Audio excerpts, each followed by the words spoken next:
میدونی چرا وقتی گیم تمام میشه انقدر احساس ناراحتی و ناامیدی و پوچی میکنیم؟ خب رسیدم به جوابش تقریبا ساده است. یه سرچ میخواد.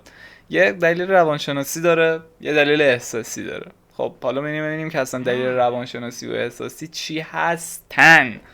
خب من اومدم اینجا تو مثال بزنم. فرض کن وارد رابطه لانگ دیستنس شدی، همون رابطه مجازی، و خب عاشق شدی دیگه، وابسته ای، چه میدونم، اصلا گوکاری که یهو تموم میشه همه چی. بعد شروع میکنی به لاک کردن پستای غمگین، استوریای چسناله که سگم بهت محله میده و همه بدتر تو رو چسناله میشناسن و اصلا دیگه واقعا گیم هم تقریبا یه همچین چیزیه. و خب همون چیز شما با کرکترتون دارید، همون رابطه رو. فرض کنید که کلی عاشقش میشید، کلی باش تجربه کسب میکنید و دیگه وابستش میشین. ولی خب فقط این نیست طبیعتاً، چون که تو گیم فقط کرکترتون نیست، شما کلی آیتم جذب میکنید، کلی کوئست رد میکنید و خب این آیتم ها و ایکس پی ها بهتون دوپامین میده. اصلا حال اینه که برید آیتم جمع کنی فقط.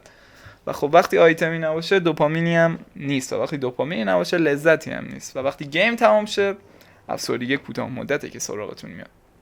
و خب حالا میریم سراغ روش احساسی که ببینیم احساسیش کنیم یا نه. تو گیم شما قهرمانید، ولی خب تو دنیای واقعی تضمینی برای قهرمان بودنتون نیست. واقعا خیلی آدم لوزر بدبخت گیمر گیم میزنه، این شب و روزش تو اتاقه.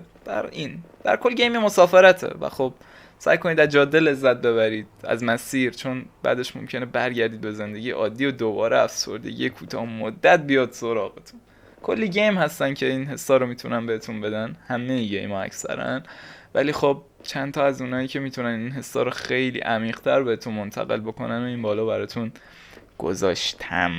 و خب در کل وقتی یه گیم تمام میشه دیگه شما برید سراغ گیم بعدی و از اون لذت ببرید، زیاد تو فاز قبلی نمونید و آره زندگیتون رو بکنید. اگرم با این ویدیو حال کردید و دوستش داشتید لایکش کنید، اگرم حال کردید با چنل سابش کنید، و اگرم با کامنت حال کردید این قلب منو آبش کنید. بدرود.